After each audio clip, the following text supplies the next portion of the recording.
आपण कुणाच्या संगतीत राहावं हेच खरं आजकाल कळत नाही.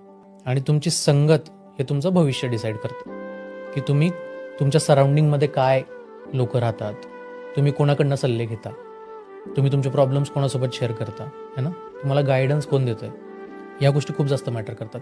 जर तुम्ही तुमच्यापेक्षा सक्सेसफुल लोकांच्या संगतीत राहायला लागलात, तुम्ही आपोआप सक्सेसफुल होणार. कारण जे चॅलेंजेस तुम्हाला येत आहेत त्याच्यावर सोल्युशन तुम्हाला इन्स्टंटली मिळतो. तुम्हाला वर्क नाही करायला लागत त्याच्या अराउंड. जेव्हा तुम्हाला काही प्रॉब्लेम आला, तुमची जर संगत सिनियर असेल, तुमची संगत जर मॅच्युअर्ड आणि एक्सपिरियन्स्ड असेल, तर तुम्हाला आलेला प्रॉब्लेम तुम्ही लगेच त्यांच्यात जाऊन शेअर करता. ऑब्व्हियसली आपण ज्या लोकांमध्ये राहतो त्यांनाच आपले प्रॉब्लेम्स आणि अचीवमेंट सांगतो. तर त्या लोकांना तुम्ही तुमचे प्रॉब्लेम सांगितले की त्यांना 99% केसेसमध्ये त्यांना तो प्रॉब्लेम ऑलरेडी येऊन गेलेला असतो, कारण की ते एका फेजमधनं येऊन सक्सेसफुल झालेत.